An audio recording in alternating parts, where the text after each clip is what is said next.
GSTV the name still remain above 4 back up and nay da for ade dia maya katremada bodwiem na emoja esidi afurusane na yese aseda na wose ye de ma awrade me ma nsam yetete da bia maka me sima eduonu kopmedua sade na ye free ha enti ade na ye kɔ ne ye bɔ ne tawtaw ma me welcome me guest evangelist Steve evangelist mo kwa ba obi for GSTV be yosumenia kafra soso you say we work that dia enkwantime eja ye ma me kwan asomdiem sane nyame de ye wiase nipa wonyini kodru ba bia wonche bo yes omene bo kura to yema obafi ne wawu akọ ene so ne mre na so yes entino sane tie de achi adofo ye na meche obi bia abia Bible Ministries me mbodin ene me ba bia me ma me to form yes na we ye memoa abro we no yinhira video yiteku anasempo ano yes awrade nyankopon be hye wanemu yes meche abia Bible Ministries ene me namfofo asofofo nyina meche me am ho kani obi dia ba wow God bless you evangelist anema bi bo my Ghana as as from a start. Yes, started from the Reverend would you say on my as a name bobo yenia ne de no me akama na me yakwana because me betiasem bi obabesia no aka kire so on the be man ne beda uni $50,000 o man na o de me ntiasem no Shugatiti na minim de ekoso so no de so o pese oba be dinner you have to pay because uko ne DMs kwampo na for sending ka be 5,000 Ghana cedis and kwampo is omo hu ne dampo no oni akotimi send sa the channel dia and em patcho sebe o say so be so be dinner dia ska woji from $5,000 upwards me patcho be say so be $5,000 upwards o say no and sika woji en what say something fish got it na kasa ho ye banso a e beto aso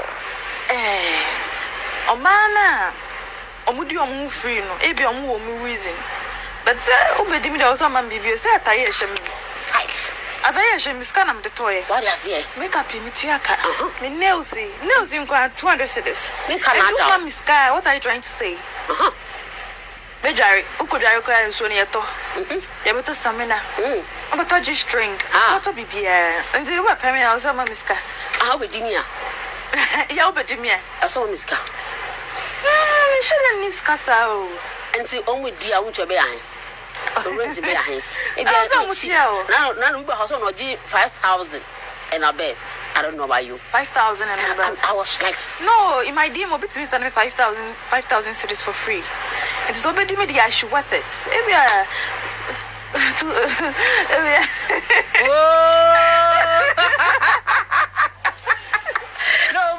No, I need to know. Okay, no. Yeah, say be a C, but then around this figure, if you are 5,000 upwards, and I say downwards, and I say $5,000 upwards, and maybe $5,000 upwards.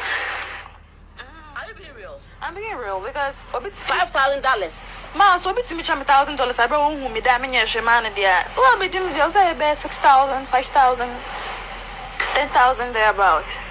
Reverend, you just what happened? Yes, I mentioned pay. Ati asema obabesia eka sese no e ma no of late no omunyina ja omo se na no mo mpa adwuma nya bio sese no majority of them no obo hu mo no social media o magigidi no dada kasa kese mu they are selling themselves and that get we have me hu se ene ma bebrebe a omo flaunt cars ne ne ma wo ho a ye hu adwuma omo ye no that is what they are doing and is this going to help the generation ye manketenkete omo be ye bebo omo no Reverend Nadasi biu na mama na sem no kan won Shugatiti Nadasi ono ane ko bi oye 22 years girl a ko bi restaurant na restaurant na ko bi no bo na ye didim no ya modu no mema ye dik no ena ye ne boase nti de ye sebi ye hwo ano modu no ma modu na ne ye de nkwan ne gum na obenom nkwan na wanom afa ba bi adek ne wo no. It tells you said this girl or a lunatic. Who said, I dear way is no home. If you see Sodom and a trial could do clubbing so near from the Gomorrah. The issue of my women, yes, Sana net here, according to Bible, yes, Ubia ya do pe, Ubia ya do pe, Ubia ya do pe. nti saa o man mi ni we nyina tini ni ba kopɛ ɛna na ɔtimi lot yes at what you say ti emre duru say awurade pɛ so ɔbɛsɛe o man no o ma abɔfo kɔsra ho yes at what you say na say yes ema ye lot ɛna na yire ɛna ne nsew no na yire ne mma ne ade nyina yɛ dai efiri mu de ɔka no de ɔno ne pɛ na ɔka yes utie de meka no Ethiopia ɛna sika na wɔgye no reverend no fama no David na me confess iska we wa it far from you yes me fa nya den emma no far from you medasi but ko share MP or be ma no yes next said what my place ade jo next said target here empanifo no mgusuru obi ye na de na won ti ase I don't judge yes nti bible ka say thou shall not judge for me I don't judge yes ti wo hwe anytime ye program ya asem ne beto ho a me ka de wo ye na balance way yes se na be obi ka say bia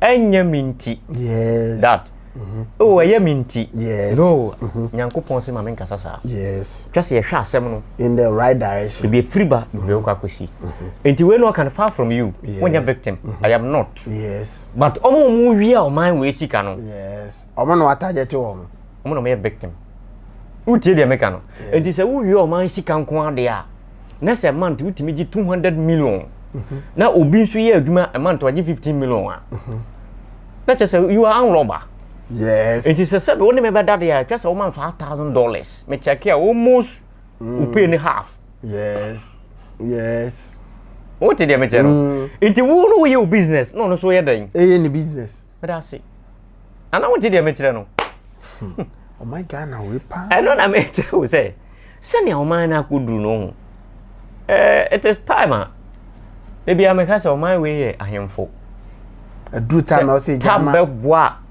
kama chiro we bia o man we free buy and san e bedru o man we utie yes but e bia mele ne nko another time yeah another time enu nti no the sister yi kan abaya yi kan ma mi kan oni na steady ehun say brand ebe boa ne ni yes utie de make am because they say no my way no we need brand to eat so or branding ho na ehun say ono so you be because they bia no make say sade chi na asem ansi a me kura ye me ya me nuanum social media for mu nya adwuma nye enye so I always pray to God say every day issue must come send ebe ya me nu oye media na zo be nya asema me da say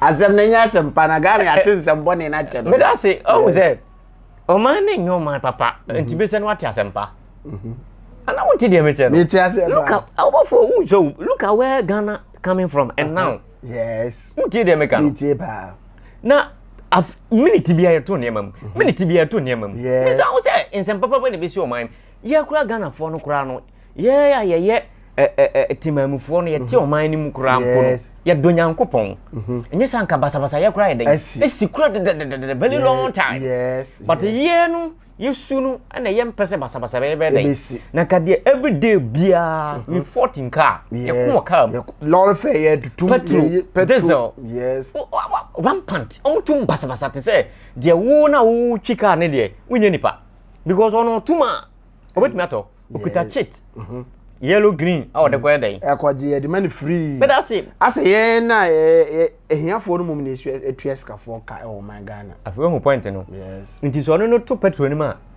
wo no onye dey ono ni asem nti su na wo su no enka no nti wo ka bibia onte nti ase do bia pe no ye dey oye nti se fanisi ade achi na se maamu we ameka sansem we ha media me so yes nti twa so beka na mo so na me so me media na wo hunu de yakọ me da se boni me ti asem ni yeyo me tie pa we bro ti de me cheno tie pa anytime bia ye be mount program bia dey na discuss any issue amba e be na discuss enya bi nka so there must more issue so that we will discuss. Wow. That is how word is all about. Wow. But the yan say, a shinyankupon say, o mine japadi no de ama mine no, na mo de akosia wa. De akosia wa. Eno, ena ne bubefu. Kumase city guys say omo wo ho a omo nanam kwan ho a omo monitor nkofo se ba bia ye ba ko so ma me bi mu na the way osi bu maame no ade na ekoso ya mam rules and regulations se mon guide enkofo no se ebe ya omomfa ne ma makwan but city guard ne take mmra no hye ne se bu maame no mercilessly e ma na nanum nyina atu moja ewie ye na ampanifo koye investigation omko hwemu mo se onye KMNI nemom oye community police na mbisa se community police no or that right and say onam ekobu because what I know say kwan no bo bia bi wo kra na mo say community police bi utimi gina no ba check your license no road ready omadwuma no na da say besa chi obi bia bio yes mechia me nuanu masofofo nyina apostle Louis enyankeja ene nasifo nyina yes oba root difo nyame nhyira na me komani me no mechia wa won so asemu ya ode abato pono no so no de bia me ka say e wo bia e bi free ba yes na bible ka sembi o si awrade nyankopon wo ba bia o ba bia yeah what ya asem na so no we be ka say die ntina nyankopon kasa no die ntia awrade nyankopon ye mframa bene wo ka say mframa e fa ha yes utie de meka die pa sabi onye condition ti ena ma wotia ye wo natural air fa ha a condition ti to natural that is called God yes upia bonten mframa so ye den ewo ho ade a ewo ha na ebi ne nkran eye bia ahahan ne ho keka ho ne ade ubenya bi wo ha ukọ ha wonya bi but ade ewo ba bia ye den mframa medase na che se nyankopon no oye yes oye omnipresence baby ah yes it is a symbol mframa but what I say entino se oye nipa na se ohu nu nipa yes etwa se ohu se oye nipa yes but they be am kasa say na o man we na ye no ya nhwe ni ya ebetum mribi no ye kura ebetwitwa ye ho anu awe yes but what I say obi abu foot to the stand say onye ni nu etwa se oyi ni free ho no occupy space utie de meka no akwai se nipa no apie so o man we mu na adwuma so ne o man we mu na ekoma ba oyi ufiri ha na adwuma na adampan na wakonya bia ye yes utie de meka no enti so obi kuni nu akora obi sa ade no ye no menua no etimi yi na firi ho efi so o man na ho kira eden abam enti so oye wade a opeso oye wade a wo be firi o man nim yes na space nyakwan eden aba ho no aba abehye ho that is that nintina man krofo eden yes ade man na community police there ye wo adwuma bia ne regulations yes what ya say na say betime ka so me police assistance enti no we need to me say we arrest obi and so say we ye dey wo bu obi yes because menye police ni there but nyansem ne adesua mu no ade bia ne ho amra ye den eda ho ene wo standard yes me pati what ya say enti say ukona ukobu obi a mfa so be pa na wanya ebi kura nipa ne betimi aye den awu kura manabro so because oba kura de adwene be ba tim so ba titia na mananum nyina yes because akoye nse chewe say kom na aba no obi a ya ade a oye no abufuo mu yes utie de meka no se wa anye na bufuo mu a ebeka se wonya hwe aban ne beka se wonya hwe obeyi wadi sese a the dress ade no wo ya na aggressive no obi ehu say you are tough you are there wo na ade ho na hye wonsa o to power o kan obi nya den na senti o kira me ehu se na ni eden na ode bo obe prepare sanete I'm pleading this thing to the government and the authority and the security of the nation. Sa case we was say omumma emra ye adwuma se assign no se ko ne ko regulate baby a ya assign no se ko ne ko bu omu ye assign no se ko baby ko regulate omu se baby omu wo no ye nyi omu mfiri wa ya anka se mon konko bu omu Ghana pen a security personnel ni bi also take these things into consideration edru baby wo ane soldiers for na omu sa amran say if for persuasion fails, force must be applied. And it's soldiers for. But normal city guards and the community police in here, you know. Even the police service in here, your friends. Why do you have to take violence into your own violence into the cost? So obachino or barbecue, I never macro, no buna preparano. As a man we evangelists say too violence too much. As all why as we always why is where is it? Then echo. Oh say medasibio.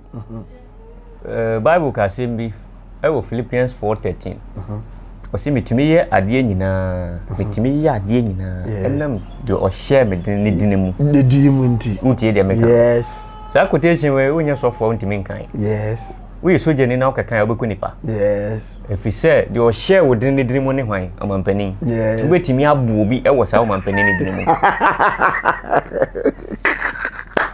afro point no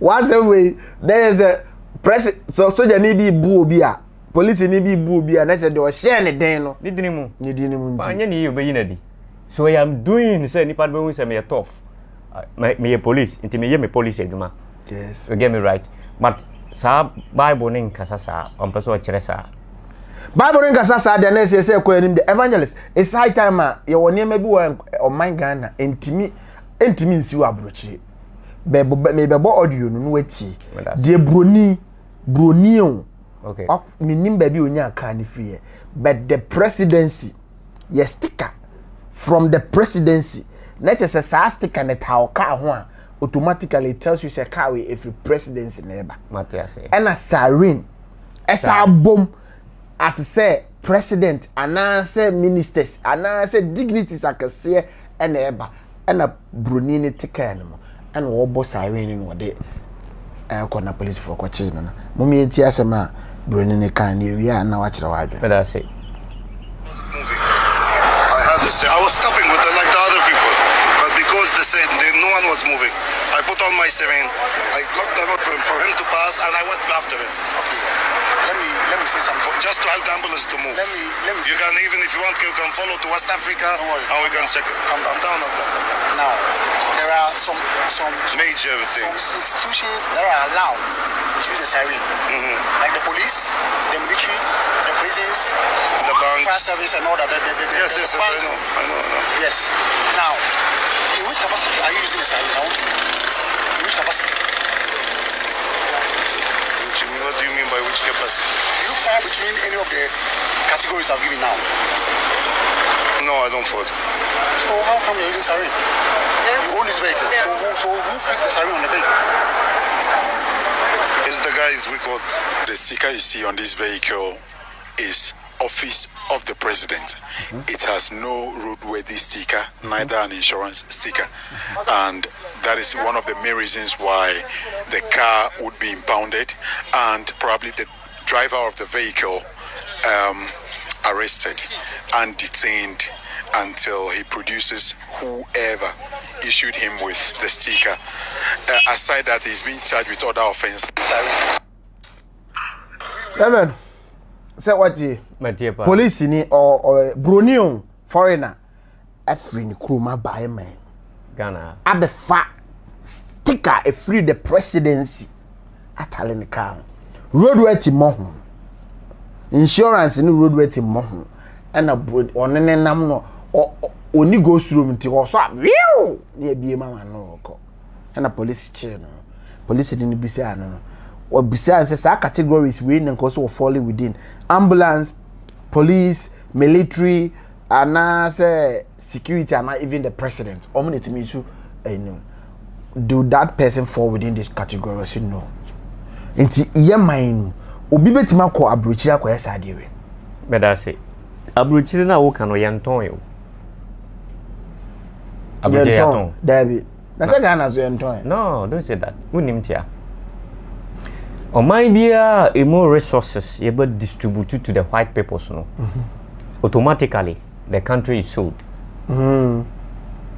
As I say, you need freedom, you need democracy. Me say, your friend say, you need a independence. One day, it is your tia 7 years. Who did the American? Who go to there? Derby, oh, yeah, what there? Timber, what there? Derby, both sides, what there? Derby, what there? Said there's your anything I want there. Send it there, any there, any there. I want there. There, any there. Abrofone there. Medasi. It automatically no. Sane mani nyina yo omo dia. Oma na ye hwan mo dia. Ayo omo dia. Enti otimi bachi inside. Asma make a wise saying. Yes. Wanye dia wan hwa won te dem. Because I know na me tie Kevin Taylor. And somehow okaka no.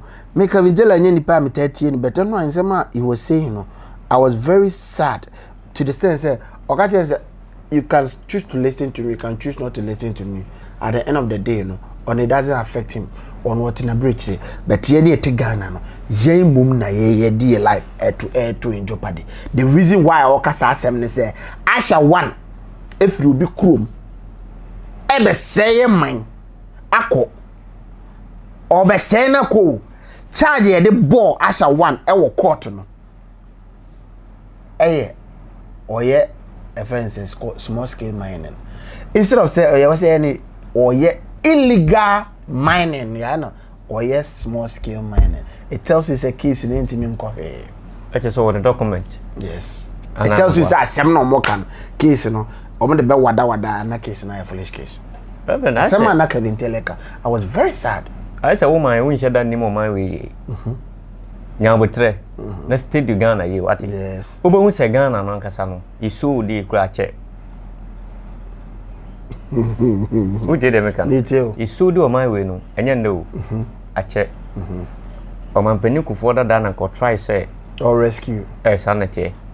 Or ye be a ye, or ye be betting me.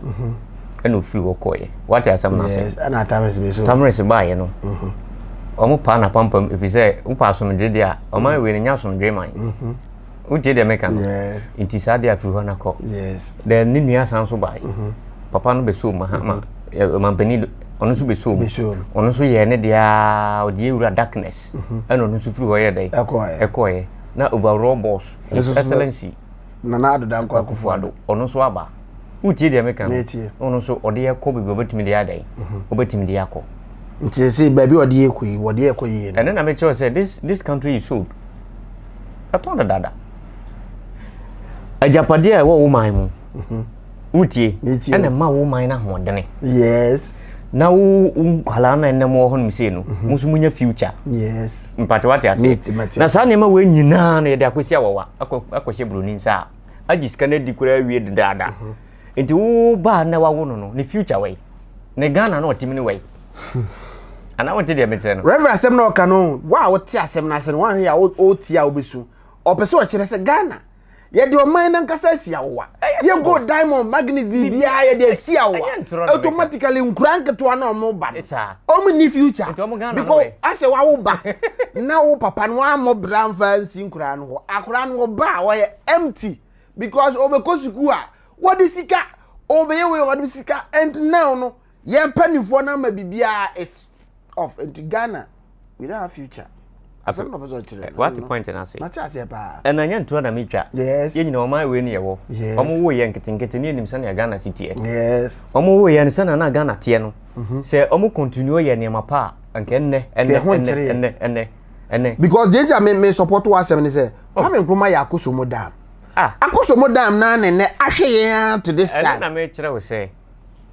On my way no. Utie. Me tie. Ya ton da dada. O papa to na de da hwa. Who dare you so odon sabeka? Ntimi nso. O ka se da o fi ma me fa baka to se fato. Ni ura ba fa. Me da se. O papa pa ana beto house ndi ahye phone no. Sa na o man we aye. Nti ade na kwahye broni nsa. E na o control man we. Yes. Who tie de meka no? Yes. It is o control man we a. Who are you to say me pese me kwaji sika? Na me de be ye Ghana man nyina yi. Baka to se da bi. Me de na ntesa. Wo ye nie ya. Obeba be chen me. Yes. Utie de meka no. Uye nie ya. Oba be chen me. Good. Me so me pese oba be chen me because we are servant to me. Yes. Utie me na me hwe. Sorry. Bibia obedi bia me na de ma wo. Atade, empaboa, suit.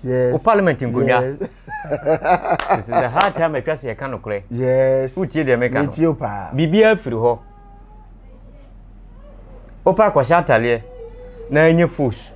Anam supposed to be a fawa Ghana to maybe fire bibi na chef akwa asole ye hu mpo se ho ofe then so pa she suit broni de no was spray mu no yes utie de meka no na she so why hu se obi na eba na hu se rev na eba no say wow akwa usika so anytime bia we dress it say broni life no almost we millionaire but say we dress it South African ya you are poor until automatically ye the generation ye the who am nanimu dada condemn yourself to say poor and automatically will become poor forever. Sanity. Because Papa no try say or gain first independence in DC one. Not a wife in a pa. Yes. Who did they make a while my pet do be the yes. While my penny dine. One casa made me mark qua bruchery. Yes. Who did they make a on our bruchery or quite an one to your day. Yes. But no originate the welfare of the nation Ghana. Wow. What did they make? And they do be no so father of Africa. Yes. How we move. Father of Africa no said ye first president or independence mine Dr. Kwame Nkrumah. Yes. Say ultimate critics adia na. Uti de American. Yes. Na ka Africa nyina be celebrate no. Yes. Inka e ka say Dr. Kwame Nkrumah en Independence Day inka the whole Africa obia be holiday. Yes. What you say na say? What you say pa? It is the whole Africa obia holiday because of ono a. Ohwa asama do da wa it is saying. Let's say why bibi. That is comfortable. Uti de American. Yes. Mama yentie Your Excellency, the President of Ghana, Asemo Kafa Galamsey. Because what I know is the President, His Excellency Nana Aden Akufo-Addo. Ekasa o Galamsey who say Galamsey Oba be President of Ghana. Galamsey will be a thing of the past. Yenti say Asemna o kan no would issue announce when this at the time omo ye press meeting bia obi bisa no fellow ni bibisa and say Galamsey issues no at the end of Kafa. Mumienti Asema His Excellency kan. True, if not even possible, like decrease to the barest minimum is concerning Galamsey. And now that things seem to be coming up relating to Ashawo, for example, her reappearance back into the country, how does it make you feel looking at the current affairs concerning Galamsey, despite all your efforts to fight it all as well? I think the efforts have brought a lot of fruit. First of all, it's now a subject of national discussion. Okay. Everywhere you go, this matter of Galamsey will at least achieve that purpose of heightening consciousness about it as an evil. When I came, nobody was talking about Galamsey. Since we came and focused on it, it is now the subject of discussions in homes, in offices, in meetings all across Ghana. So that's one very positive development. Secondly, many of the measures that have been put in place are yielding fruit. The community mining schemes that are being established across the country systematically are being rolled out. The efforts there are to keep our waters clean have not succeeded in their entirety, but some measurable increase in performance there is also taking place. Generally, you can see that yes, there will be sensational cases, and the matter is not over. The Aisha Wang is a sort of has become a short form for everything to do with especially, unfortunately, with the involvement of foreigners, especially Chinese, in these illicit and dangerous acts. I mean, President Asema can say Galamsey no buy no. Or no so ama Galamsey a better trendy because na Asema kan no ama baby a obi e kasafa Galamsey na me bisa say His Excellency bisa na say o me trendy Galamsey na so o me Galamsey mfiri. Reverend Medasi. Asasi suwe ya wono. Nipa bi ani asasi we so all part they are dada nipa. Yes. It will never happen in this earth. There's a okopro background catches any lie. Any adwuma bia bibini e mountain or asasi we so bia no. Obe dada no nua ansa na wa prosper. Yes. Me pato what you say na say. So, enye na do fort say o dada Ghana for. It is a nature. Yes. It is so Africa belief. Africa belief. Yes. Uti de meka no. Ethiopia. Until sometimes no aya asade no nyame mfa na ni nsisu empia so ka. Enye sake nyina o man mu ni nyina na victim. Because ansa no bi kura be na yere ba be hyedem no. Ana efie no odada no. O kansem de. No replace pass. Abra onu so nim se plane compass. Sanity. Until ade bi wa ababa ye syndrome ewo ebibifo ye mu.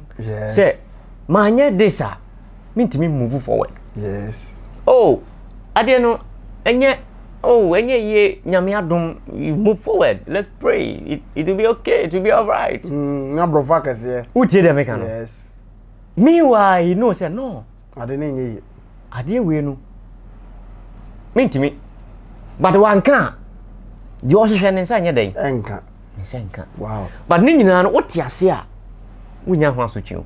Who da Nabe a sanity. And into the all can see an ababa fun. They say they are making fun of us so because they are more promising yourself by any we've waited a weather whether we see nothing. I will say anytime Bia will be more promising. Two things. Others obey. And I want to mean and I want to mean. But sometimes you know you can't pet na you know ya the adwena ko obey no so. Na forget you want to mean no so. Me pardon what I say. Inti trust them say otumfo nyankopon ni nyi nkwase abɔhye ho. Yes. Yes. Inti uhyabo a twese wo yɛ dan. Wudi so. And on my way no it is not the time it twese nka mo hyabo ansa no mo betena konya no so. Yes. Se ope ufie ye ya. Uti de meche no. Se wo ye obi a wo ye ni papa na wudi nhuni. Na sebe wadwene mu do a. Ukọ ha ye obi fie a. Enye se wo promise ni pakro ne se wo fie no edan no me prapram. Mesprem. Intenta ba metete. Enti for me high. The wa usuban na will let the person like you so no better na so no. But what I say. Enti at the moment obeka chire fie we say oh landlady they me say prapra fie ha ma. They me say prapra me akasa dan me bedem no. Me prapra me nyina me yese metete. O aso wo obo no. Na akwan say wanim die no wo fom.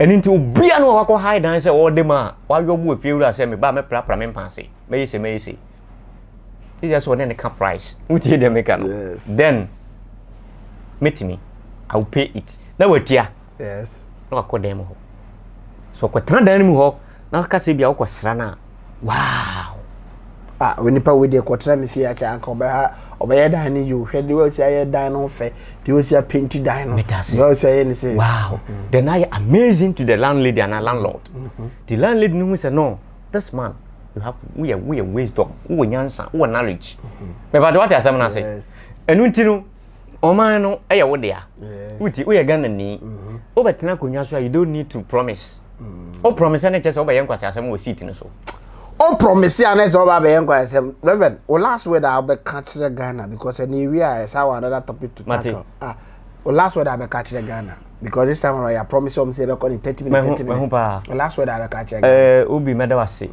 na maka che Ghana for say